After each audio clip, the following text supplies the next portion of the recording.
Bab 196 Pangeran memiliki tambang.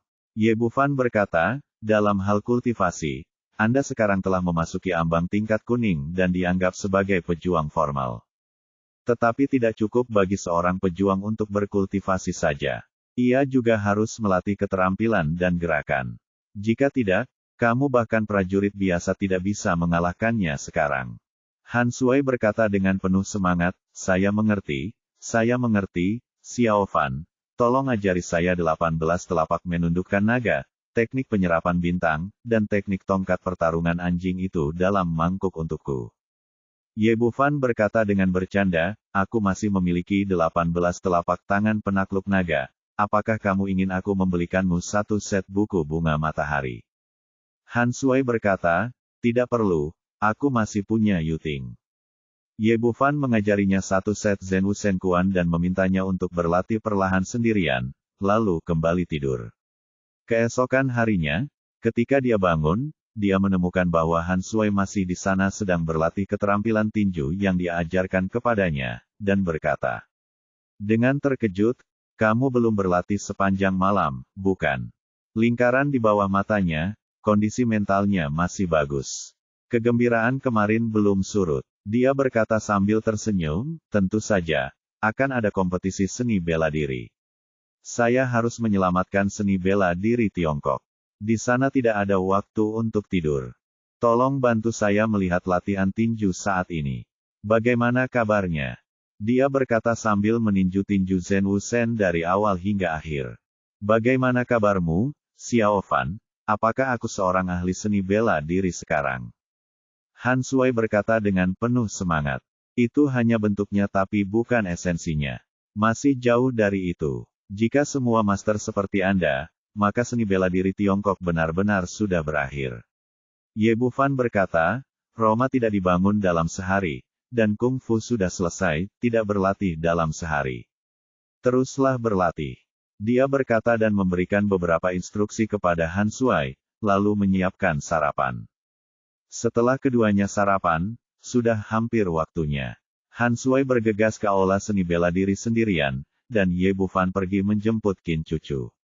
Dengan Ye Bufan di sisinya, Qin Cucu menyingkirkan pengawal yang ditugaskan padanya di rumah, lalu menjemput An Yimo bersama-sama, dan mereka bertiga bergegas ke sasana seni bela diri Universitas Kedokteran Jiangnan.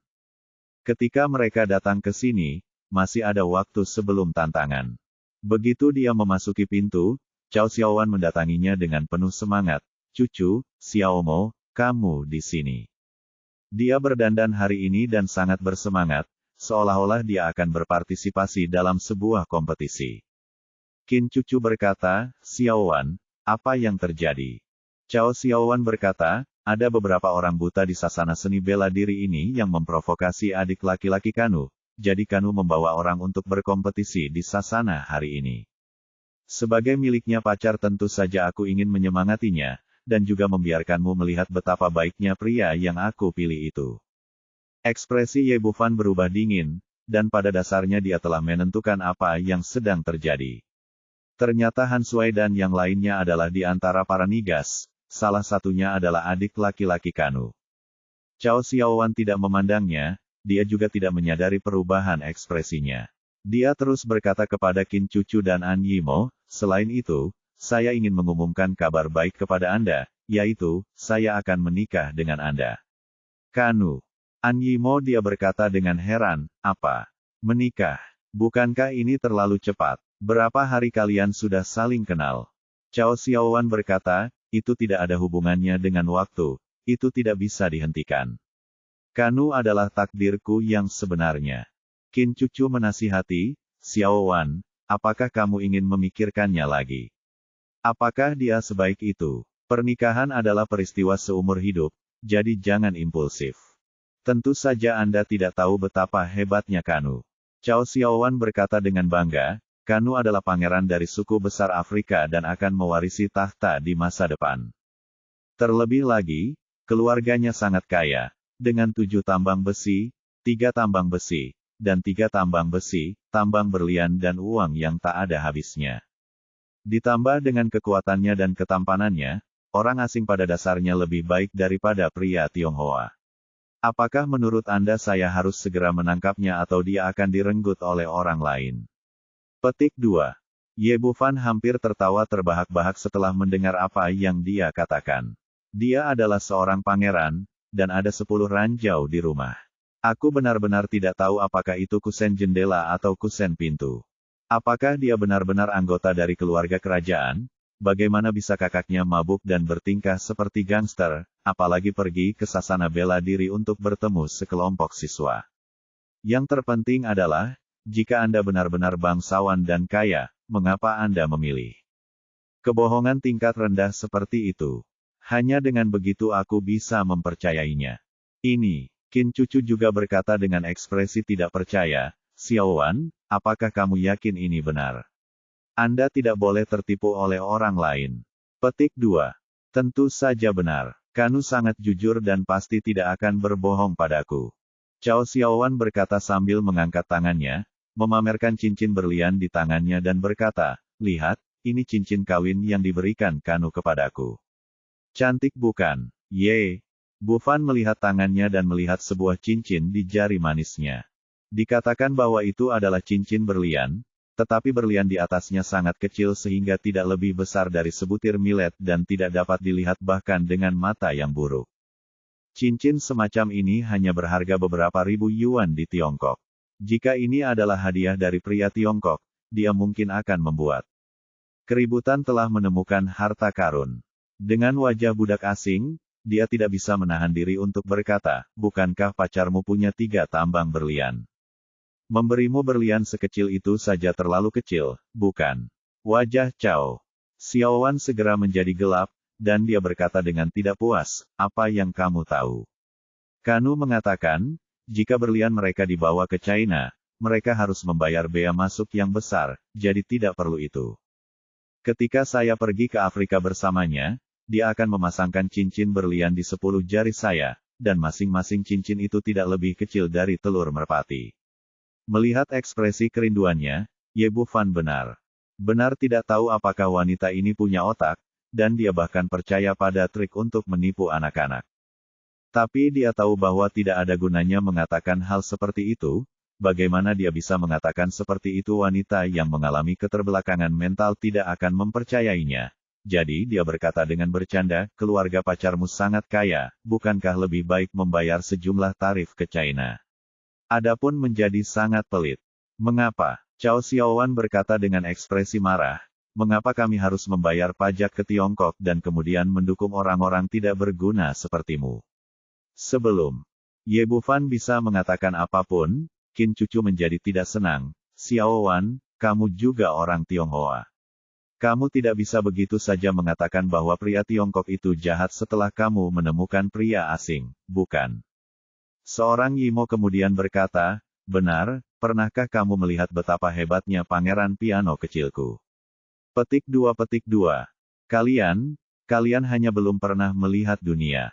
Akan kutunjukkan Kanuku nanti dan kalian akan tahu seperti apa pria sejati itu. Cao Xiaowan sedang berbicara ketika 5 pria kulit hitam masuk dari pintu aula seni bela diri. Dia menunjuk ke arah pemimpinnya dan berkata dengan penuh semangat, lihat, itu adalah Kanuku. Ye. Bufan melihat ke arah jarinya dan melihat bahwa pria kulit hitam itu tinggi. Tingginya sepertinya 1,95 meter, tapi dia tampak seperti manusia yang belum berevolusi. Penampilannya sangat rendah sehingga tidak peduli seberapa santai dia, estetika, pada saat ini. Cao Xiaowan melompat berdiri dan berteriak kepada orang-orang itu, Kanu, aku di sini. Kanu melihat Cao Xiaowan, mengucapkan beberapa patah kata kepada beberapa temannya, lalu melangkah mendekat. Bab 197, Wajah Budak Asing.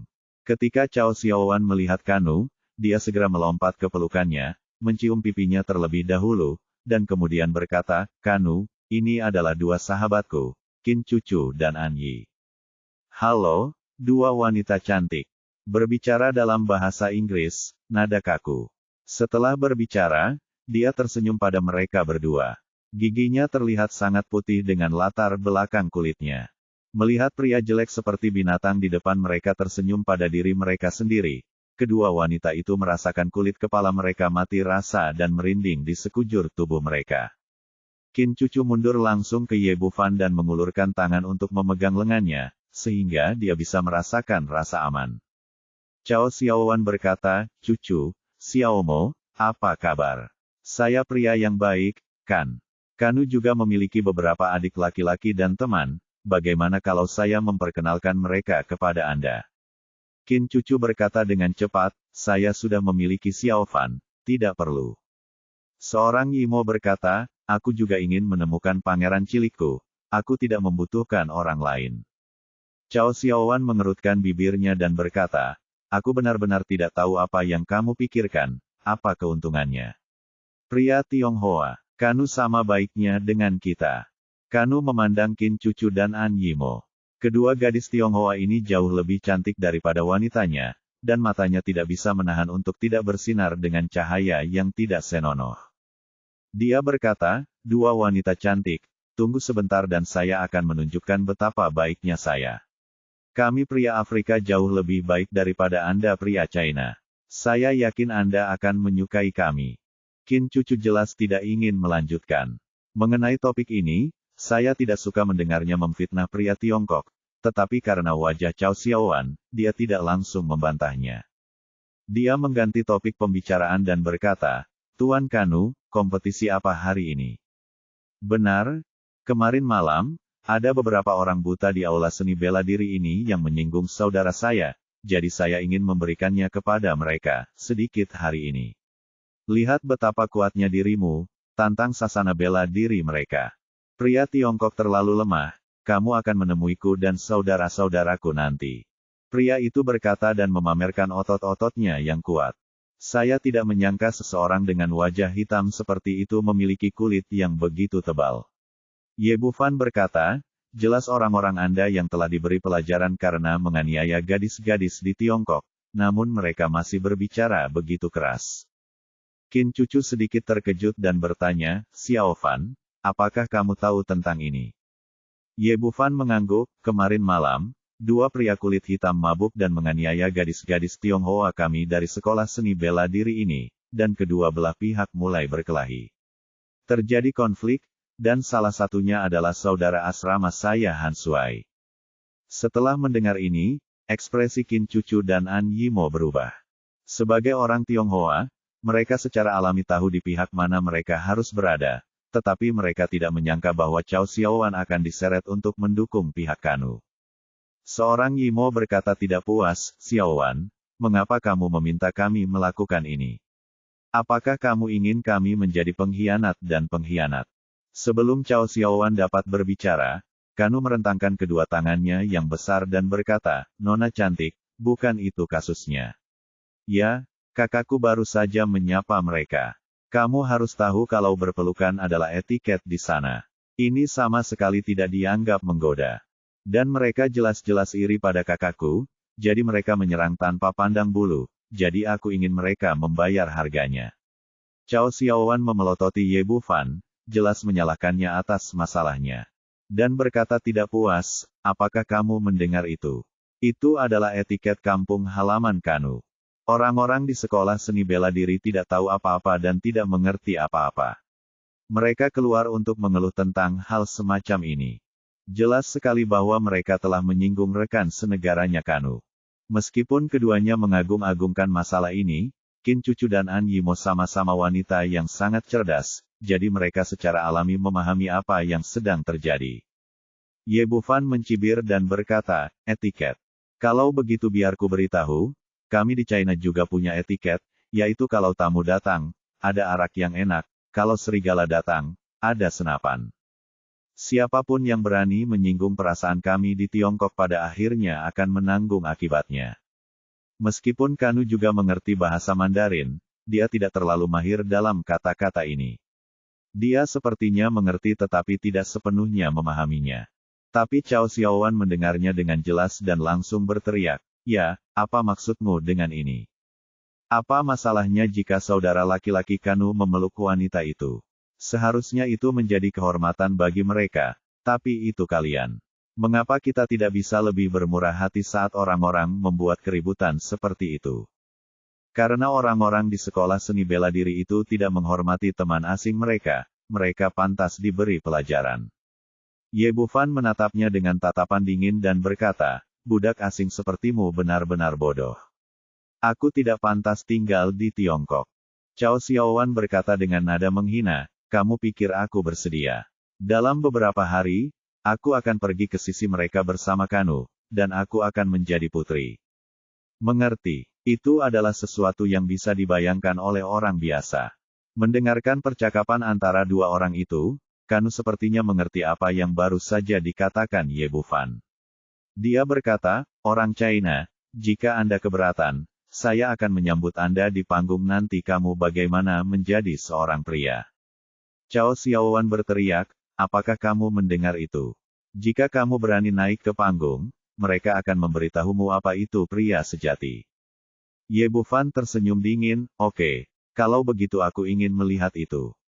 Mengapa para niga ini berkeliaran liar di wilayah Tiongkok? Mendengar apa yang dia katakan, Cao Xiaowan kembali marah. Ye Bufan, apa yang kamu katakan? Apakah kamu tahu bagaimana menghormati teman asing? Cukup, dia berkata dengan marah, Xiaowan, kami tidak keberatan dengan preferensi pribadimu, tapi kami juga memintamu dan pacarmu untuk menghormati kami orang China. An Yimo melanjutkan, ya, masalah ini jelas milik mereka. Salah, kamu melakukan sesuatu salah dan datang ke sini untuk memprovokasiku. Orang seperti ini sama sekali tidak pantas kita hormati. Kamu, bagaimana kamu bisa berbicara seperti ini? Cao Xiaowan jelas sangat tidak puas dengan penampilan kedua sahabatnya. Saat ini terjadi keributan di tempat kejadian, dan pada pukul 10 pagi, permainan resmi dimulai. Terdapat ring tinju standar di tengah aula pencaksilat yang juga menjadi tempat pertandingan hari ini. Karena sekarang adalah masa liburan, tidak banyak orang yang menyaksikan pertarungan di sasana pencaksilat, hanya sekitar beberapa lusin orang. Meskipun Kanu adalah pemimpin di pihak mereka, dia tidak naik panggung. Turam adalah rekannya yang lain yang naik panggung. Kanu pernah menjadi petinju, dan kemudian dia bertinju demi uang, dan Turam adalah teman yang dia temui saat bertinju. Ada total 5 orang di pihak mereka hari ini, dan satu-satunya yang benar-benar bisa bertarung adalah dia dan Turam, sedangkan 3 lainnya hanyalah penonton yang berdiri untuk bersorak. Namun, dalam pandangan Kanu, cukup bagi mereka untuk menghadapi orang-orang Tiongkok ini. Bagaimanapun, mereka semua adalah ahli tinju hitam, dan lawannya hanyalah pemain sandiwara, tidak layak disebut sama sekali. Di sasana pencaksilat, orang yang berada di atas panggung adalah Direktur Sasana Geng Ziyu, seorang pemuda tampan berusia awal 20-an. Meskipun Geng Ziyu tergolong tinggi di kalangan orang Tionghoa, dengan tinggi 1,85 meter, ia lebih kecil dari Turam di seberangnya. Dia telah menjadi penggemar seni bela diri sejak dia masih kecil, dan menjadi yang terbaik di Liu Hekuan. Dia sekarang menjadi mahasiswa tahun ketiga dan direktur sasana seni bela diri. Turam memandang Geng Ziyu dengan jijik, dan berkata dengan nada kaku, Xiao Douya, aku menyarankanmu untuk mengaku kalah secara langsung, agar tidak dipukuli sampai mati nanti. Bab 198, berjuang sampai kamu yakin. Geng Ziyu berkata dengan dingin, berhentilah bicara omong kosong. Ini adalah Tiongkok kita, dan ini bukan tempat bagimu untuk menjadi liar. Turam terkekeh, dalam hal ini, mari kita lihat kebenaran di balik tinju kita, tetapi kita harus menetapkan beberapa aturan sebelum menantang. Jika kalah, kamu harus minta maaf kepada temanku. Kali ini, Kanu di antara penonton berteriak, Turam, saya harus berlutut dan meminta maaf. Dia telah berada di Tiongkok selama beberapa waktu dan mengetahui bahwa orang-orang Tiongkok adalah orang-orang Tiongkok yang terbaik. Yang paling penting adalah berlutut. Turam berkata, apakah kamu mendengar itu? Bos saya berkata bahwa kamu harus berlutut dan meminta maaf. Geng Ziyu berkata, tidak masalah. Apapun yang kamu gambar, kami akan menerima semuanya. Premisnya adalah jika kamu kalah, kamu pasti seperti kita di China. Orang-orang berlutut dan meminta maaf. Turam menggelengkan kepalanya seolah mendengar sesuatu yang konyol dan berkata, ini tidak mungkin, bagaimana kita bisa kalah? Geng Ziyu berkata, Katakan padaku, berapa banyak permainan yang ada Anda berencana untuk memutuskan hasilnya. Turam berkata, tidak perlu repot. Hari ini kami akan mengalahkan Anda orang China sampai Anda yakin. Selama salah satu dari Anda tidak puas, permainan dapat dilanjutkan.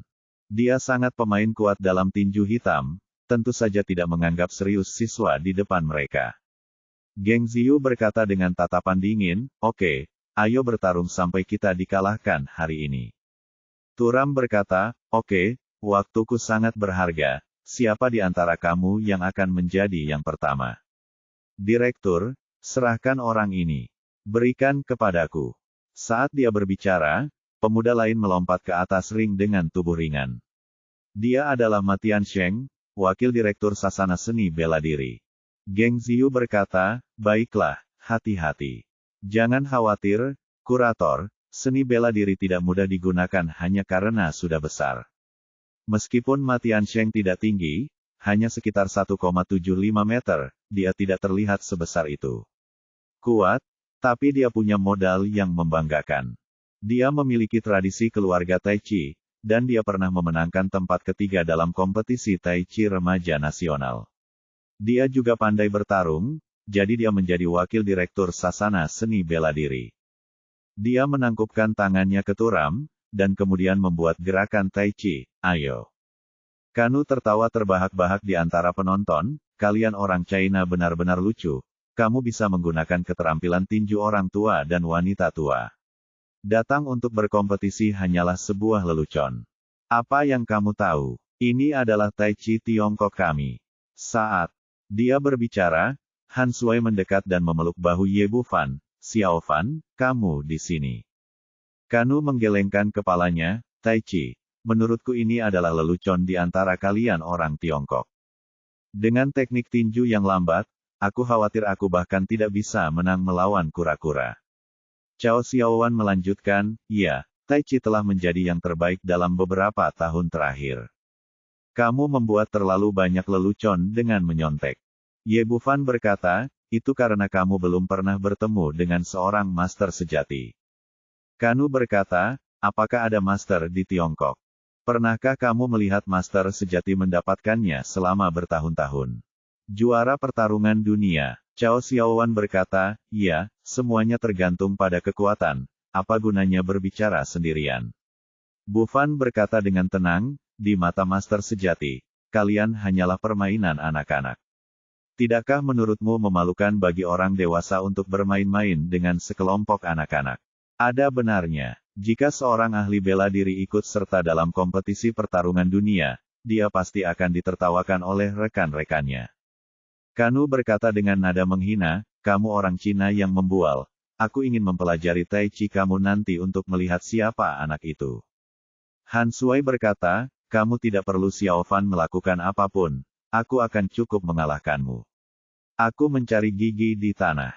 Sejak budidayanya mencapai tingkat kuning, dia sekarang penuh percaya diri dan merasa bahwa dia akan mampu mengalahkan lelaki tua berkulit hitam di depannya ini. Namun, Geng Ziyu tidak mengetahui hal ini dan tidak menyetujui permintaannya untuk berkuasa. Melihat kedua orang itu semakin marah saat mereka berbicara, Ye Bufan berkata, oke, mari kita tonton pertandingan ini dulu. Saat ini, kedua orang di atas panggung sudah bertukar tangan, dan gerakannya terlihat ringan dan sangat indah. Tapi Ye Bufan menggelengkan kepalanya. Meskipun Tai Chi adalah teknik tinju yang hebat, ia tidak dapat mengerahkan 1% pun kekuatannya di tangan orang-orang ini. Dengan berkembangnya seni bela diri Tiongkok hingga saat ini, meskipun Tai Chi telah tersebar luas, namun kebanyakan orang hanya mempelajari cangkang kosong dan belum mempelajari makna batinnya sama sekali. Inilah sebabnya mengapa Tai Chi saat ini hanya dapat digunakan untuk kebugaran dan tidak bisa menyakiti musuh. Meskipun Ma Tiansheng sedikit lebih baik dari orang biasa, itu hanya membuat Tai Chi mendekati keterampilan bertarung, dan tetap tidak ada gunanya. Seperti kata pepatah, seorang ahli dapat mengetahui hasil pertarungan segera setelah dia bergerak. Hanya dengan satu pandangan, Ye Bufan sudah mengetahui hasil pertarungan ini. Hal lainnya adalah meskipun Ma Tiansheng telah berlatih Tai Chi selama bertahun-tahun, dia selalu berlatih dan berkompetisi dengan orang lain, dan tidak memiliki pengalaman dalam pertarungan hidup dan mati. Turam, di sisi lain, adalah seorang petinju yang memainkan tinju hitam. Setiap level adalah gerakan mematikan yang mematikan, membuat keputusan yang menentukan. Saat ini, dia seperti macan tutul yang menunggu kesempatan untuk melahap seseorang. Meskipun dia selalu bertahan, dia tidak dirugikan. Ma Tiansheng jelas tidak menyadari hal ini. Semakin dia bertarung, dia menjadi semakin bersemangat, dan dia tiba-tiba meninju dada Turam. Jika itu orang biasa, dia pasti akan dipukul berulang kali, tapi Turam kuat dan kuat. Dia hanya berhenti sebentar dan mengangkat tangannya untuk meraih pergelangan tangannya. Ma Tiansheng terkejut, dia tidak memiliki banyak pengalaman bertarung yang sebenarnya. Dia panik dan dengan cepat ingin menarik tinjunya, tetapi sudah terlambat. Ah! Ma Tiansheng menjerit menyayat hati, mundur 7 atau 8 langkah, jatuh ke tanah dengan bunyi celepuk, dan mulai meratap sambil memegangi lengannya yang patah. Para siswa yang menonton juga kaget. Meski pertandingan yang mereka tonton dulu berlangsung meriah, namun tidak menimbulkan cedera serius. Apa yang kamu lakukan? Ini hanya kompetisi seni bela diri. Kenapa kamu begitu kejam? Aku mematahkan lengan seseorang. Tahukah kamu ini terluka? Turam marah untuk beberapa saat, dan semua siswa yang menonton di antara penonton teriak. Kanu terkekeh dan berkata dengan nada meremehkan, kalian orang China benar-benar konyol. Anda menunjukkan belas kasihan kepada Turam dengan tidak membunuhnya di kompetisi ini. Beraninya Anda menyalahkan dia. Cao Xiaowan segera berkata bekerja sama, kamu benar. Orang China laki-laki benar-benar tidak berguna. Bagaimana kamu bisa menyalahkan orang lain jika kamu tidak memiliki kemampuan? Kamu pantas mendapatkannya jika lenganmu patah. Jika kamu takut terluka, tundukkan saja kepalamu dan akui kekalahan. Han Sui memelototi dia dan berkata dengan marah, apa yang kamu bicarakan? Apakah kamu masih orang Tionghoa? Kanu berkata, tidak apa-apa. Bagaimanapun, kedua belah pihak adalah musuh di sisi yang berlawanan. Cao Xiaowan juga seorang Tionghoa murni, jadi dia tidak mengerti mengapa dia berbicara mewakili pihak lain. Apa yang baik tentang orang-orang Tiongkok, saya tidak akan menjadi sama lagi dalam waktu dekat. Cao Xiaowan berkata, dalam beberapa hari, saya akan menjadi putri Afrika, dan Anda tidak mampu membelinya. Bab 199 adalah Tiongkok kita. Pada saat ini, beberapa anggota sasana seni bela diri naik ke atas ring dan mengangkat Ma Tiansheng yang terluka. Ye Bufan berkata kepada Han Sui, berhenti bicara sekarang, pergi dan bawa orang itu ke sana, dan aku akan mentraktirnya. Han Sui memelototi Cao Xiaowan, lalu pergi untuk mengatakan beberapa patah kata kepada anggota tim di sana, dan segera beberapa orang membawa Ma Tiansheng ke Ye Bufan. Pemimpin tim memandang ke arah Ye Bufan yang muda dan keterlaluan, dan berkata dengan ragu, Han Sui, apakah ini mungkin? Jika tidak, segera kirim dia ke rumah sakit. Han Sui berkata, percayalah saudaraku, benar dokter terbaik, dia menyembuhkan lukaku kemarin. Pria itu berkata dengan ragu, baiklah, jika tidak berhasil, jangan dipaksakan, kami akan segera mengirimkannya ke rumah sakit. Cao Xiaowan mengerutkan bibirnya, meremehkan, berpura-pura saja. Apakah kamu benar-benar berpikir kamu adalah dokter ajaib jika kamu tidak mengirimnya ke rumah sakit karena cedera serius? Sebelum dia bisa menyelesaikan kata-katanya, Ye Bufan melangkah maju dan meraih lengan Ma Tiansheng, menariknya itu, dan dengan sekali klik, lengan yang patah itu telah dilepas. Kesadarannya setara dengan penglihatan sinar X 360 derajat tanpa titik buta, dan ia dapat dengan jelas melihat tulang yang patah, sehingga hubungannya mulus dan sempurna hingga ekstrim. Semua orang terkejut. Mereka belum pernah melihat tulang dipasang secepat ini. Cao Xiaowan berteriak, apa yang kamu lakukan? Sebenarnya bukan lenganmu yang patah. Bahkan, jika kamu berpura-pura bodoh, harap lebih serius, oke. Tiba-tiba berdiri, wajahnya pulih. Dia menjadi tenang, menatap lengannya dengan heran dan berkata, oke, lenganku benar-benar sembuh. Adikku, keterampilan medismu sungguh luar biasa. Baru saja putus tidak hanya rasa sakitnya yang hilang, gerakan sekecil apapun pun tidak berpengaruh. Ye Bufan berkata, saya telah memperbaiki tulang yang patah. Jangan gunakan kekerasan selama 3 hari. Anda akan kembali normal setelah 3 hari. Anda dapat melanjutkan pelatihan setelah setengah bulan. Ma Tiansheng berkata, adik, terima kasih kamu sangat banyak. Han Sui memelototi Cao Xiaowan, apakah kamu melihat itu? Ini adalah obat Tiongkok kami. Ekspresi Cao Xiaowan berhenti, lalu dia mengerutkan bibirnya dan berkata, apa hebatnya? Kamu, tidak ada gunanya. Cepat atau lambat, kamu akan dipukuli dan lengan serta kakimu akan patah. Qin Cucu berkata tidak puas, Xiaowan, ada apa denganmu, bisakah kamu mengurangi sedikit kata? Dari mereka adalah yang terburuk sebelumnya. Seorang sahabat yang baik, tapi dia masih sangat tidak puas dengan penampilan Cao Xiaowan hari ini. Apakah aku masih perlu mengatakan ini? Tunggu dan lihat saja. Cao Xiaowan mengerutkan bibirnya dan menoleh untuk melihat ke panggung. Di atas ring, Geng Ziyu sudah berdiri di hadapan Turam. Ia sama sekali tidak sopan menghadapi orang yang melukai rekan senegaranya. Melangkah ke depan dengan kaki kirinya, tangan kanannya menghantam wajah Turam secepat kilat. Seperti kata pepatah, jika Anda tidak mengikuti Tai Chi selama 10 tahun, Anda dapat membunuh seseorang di Liu He dalam 1 tahun. Namun dari sudut pandang pertarungan modern, Liu He Quan lebih praktis daripada Tai Chi.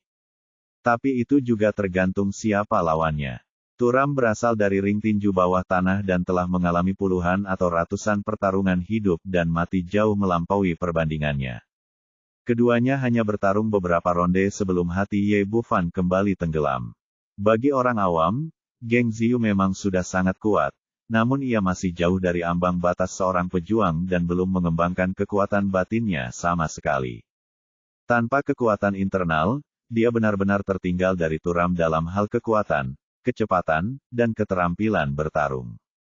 Meskipun suara sorak-sorai di sekelilingnya menggemparkan, kekuatan Geng Ziyu tidak cukup. Dia ditendang dengan keras di betis oleh Turam hanya setelah 5 gerakan. Hanya terdengar 1 klik, dan tulang betis telah berubah seluruhnya menjadi bentuk V. Ah! Geng Ziyu menjerit dan jatuh ke tanah dengan wajah pucat. Untungnya, ini bukanlah ring tinju bawah tanah atau pertarungan hidup dan mati. Turam tidak melakukan serangan lebih lanjut dan hanya berdiri di samping sambil mencibir. Dia melihat ke sekeliling penonton, mengulurkan jari tengah ke bawah, dan mencibir. Kalian orang China terlalu lemah, dan perkelahian tidak ada artinya. Tampaknya gelar orang sakit di Asia Timur tidak sia-sia. Tanda seru. Bang, bang, tepuk tangan tiba-tiba terdengar, termasuk Kanu dan Cao Xiaowan yang berdiri di sampingnya. Han Sui segera menjadi marah, kamu bukan orang Cina.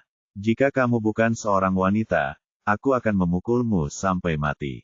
Bahkan Qin Cucu dan An Yimo memandang Cao Xiaowan dengan mata dingin dan tidak bisa mempercayainya. Sahabatku ternyata adalah orang yang seperti ini. Salah satu rekan senegaranya terluka, dan dia ada di sana untuk membantu orang lain bertepuk tangan. Bukankah ini menunjukkan dengan jelas bahwa dia adalah pengkhianat? Cao Xiaowan berteriak tidak yakin, apa yang kamu teriakkan padaku? Jika kamu memiliki kemampuan, pergilah ke ring. Jika kamu tidak berguna, kamu harus menyalahkan orang lain. Tunggu, saya akan menunjukkan kepadamu apa itu Kung Fu Tiongkok hari ini. Petik 2. Saat ini, Geng Ziyu sudah setelah dibawa keluar ring, meskipun anggota sasana pencaksilat yang lain bersemangat, mereka juga tahu bahwa mereka bahkan tidak sebaik pemimpin sasana, jadi apa yang bisa mereka gunakan untuk bertarung dengan orang lain. Han Sui melangkah ke atas ring dan langsung menuju ke sisi berlawanan dari Turam. Dia mengangkat tangannya dengan Zhen Wusen Kuan dan berteriak dengan keras, kamu bajingan, ayolah. Turam meliriknya dengan jijik, tidak menganggapnya serius sama sekali, dan mencibir, aku tidak bisa membantumu, sia-sia seperti kamu. Pukul dia sebanyak yang kamu mau. Han Sui tidak membuang waktu. Dia bergerak ke depan Turam dan meninju dadanya.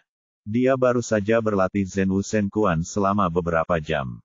Itu tidak seringan Ma Tiansheng dan tidak seganas Geng Ziyu. Jadi Turam tidak menyadarinya sama sekali. Dia mengangkat tangannya dan dengan lembut mendorongnya menjauh, mencoba melepaskan tinjunya. Namun dia tidak pernah menyangka bahwa pukulan Han Sui akan seberat 1000 pukulan, dan lengannya yang tampak tebal tidak dapat mengguncangnya sama sekali. Ya Tuhan, ekspresi Turam tiba-tiba berubah, dan dia menyadari bahwa dia telah bertemu dengan seorang master, tetapi sudah terlambat untuk menghindar saat ini, dan tinju Han Sui menghantam dadanya. Pukulan ini sangat kuat dan berat. Han Sui, yang sangat marah, menggunakan 10 kekuatannya. Terdengar bunyi klik, tulang dada patah, dan tubuh Turam yang berbobot lebih dari 200 kg tiba-tiba terbang, dan dia terlempar dari ring, dengan satu pukulan. Pada saat ini, seluruh tempat sunyi. Tidak ada yang menyangka bahwa Han Sui, yang baru saja bergabung dengan sasana seni bela diri, bisa menjadi begitu kuat. Setelah hening beberapa saat, penonton pun bertepuk tangan meriah. Bagus sekali, ini kungfu Tiongkok kita.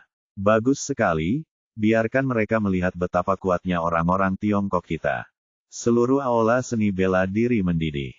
Hanya Kanu, beberapa pria kulit hitam, dan Cao Xiaowan berdiri di sana. Diam. Ekspresi Kanu berubah drastis, dia awalnya mengira Turam sendiri yang bisa menyapu seluruh sasana bela diri hari ini, tapi dia tidak menyangka akan terlempar dari ring dengan sebuah pukulan. Setelah hening beberapa saat, Cao Xiaowan berkata dengan tidak puas, "Sial, pukulanmu sangat keras. Tidakkah kamu tahu bahwa kamu harus berbelas kasihan dalam kompetisi seni bela diri? Tidakkah kamu tahu bahwa Tiongkok kita adalah negara etiket? Petik 2. Itu Tiongkok kami, bukan milikmu. Itu tidak ada hubungannya dengan itu." Ye Bufan baru saja menghubungkan kaki Geng Ziyu yang patah dan menatapnya dengan dingin dan berkata, "Ketika rekan senegara kita terluka, kenapa kamu tidak mengatakannya? Bahwa mereka harus menunjukkan belas kasihan. Seperti yang saya katakan tadi, kami di Tiongkok selalu berteman. Saat serigala datang, ada anggur yang enak. Saat serigala datang, ada senapan. Kami tidak akan menunjukkan belas kasihan kepada mereka yang menyakiti kami." Bab 200 Tai Chi asli. Ekspresi Cao Xiaowan membeku, dan kemudian dia berteriak, "Kamu mengatakan ini. Jangan berpikir bahwa memenangkan permainan adalah sesuatu yang istimewa. Kanuku belum bergerak. Kalian bersama-sama tidak cukup baginya untuk bertarung dengan satu tangan. Jangan khawatir, sayang, aku tidak akan mengecewakanmu." Kemudian dia berbalik dan berkata dengan arogan, "Suamiku, pukul aku dengan keras, jangan beri aku muka." Ya, meskipun penampilan Han Sui barusan mengejutkannya, itu hanya kecelakaan dan dia tidak menganggapnya terlalu serius.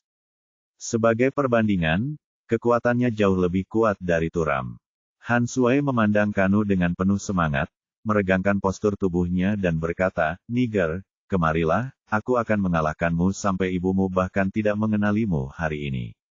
Dia baru saja berhasil dalam satu gerakan, dan sekaranglah saatnya kepercayaan dirinya meledak.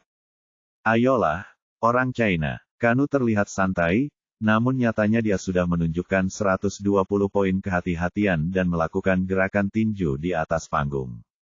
Dia telah berkecimpung di dunia tinju bawah tanah selama bertahun-tahun dan terlibat dalam tinju, taekwondo, sanda, jiu-jitsu Brasil, del.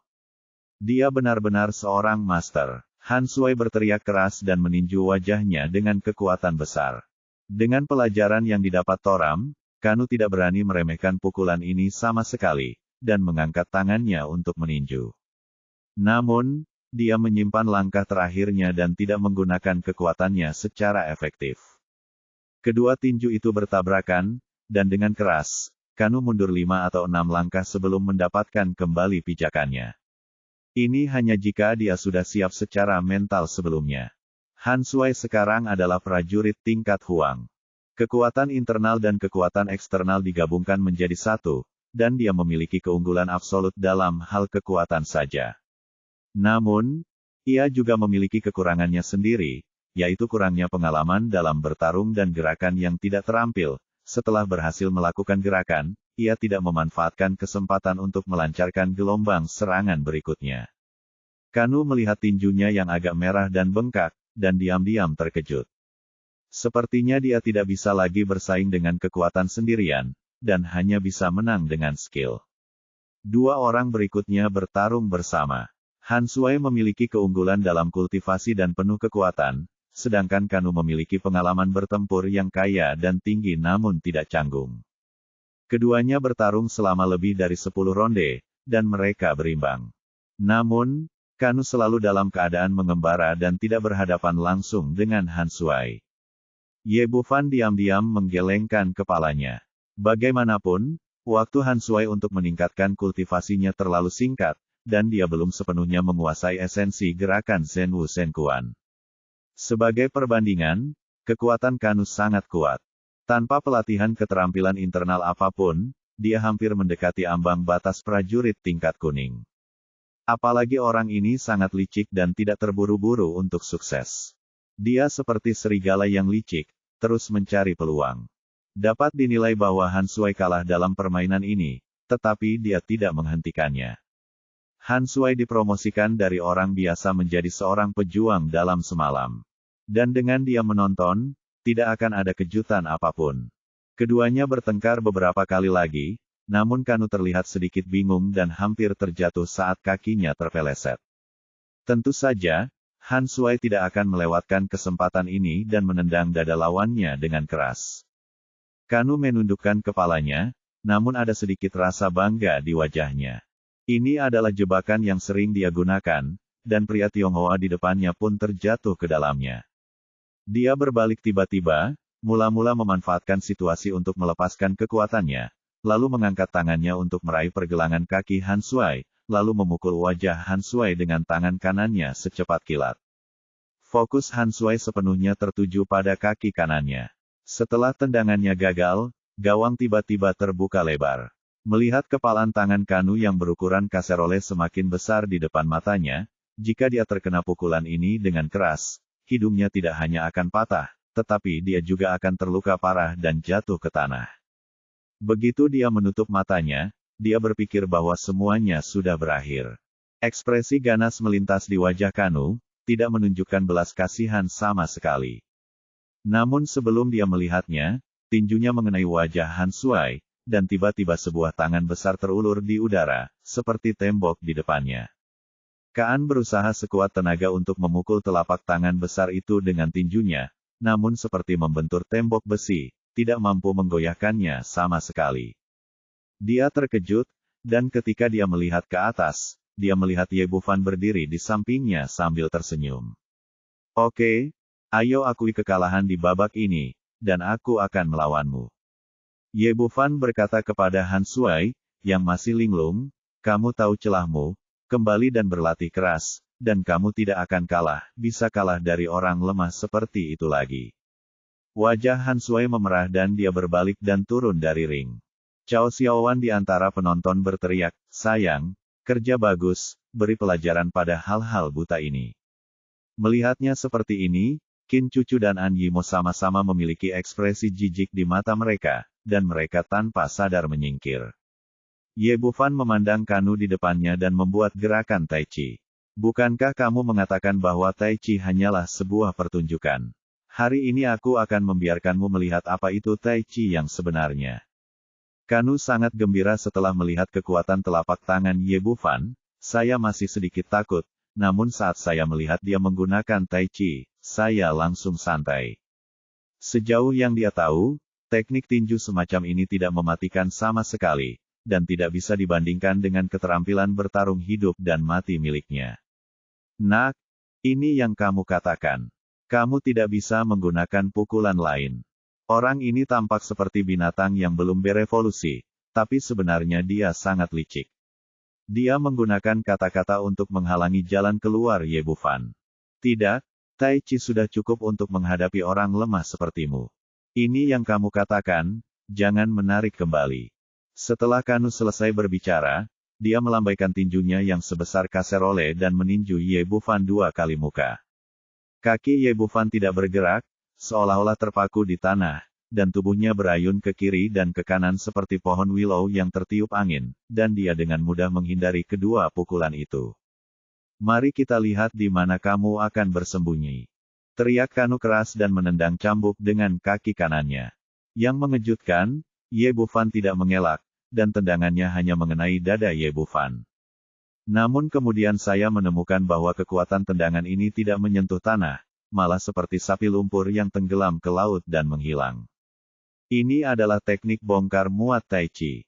Ye Bufan melepaskan kekuatan dari kakinya, dan kemudian dadanya bergetar ke depan.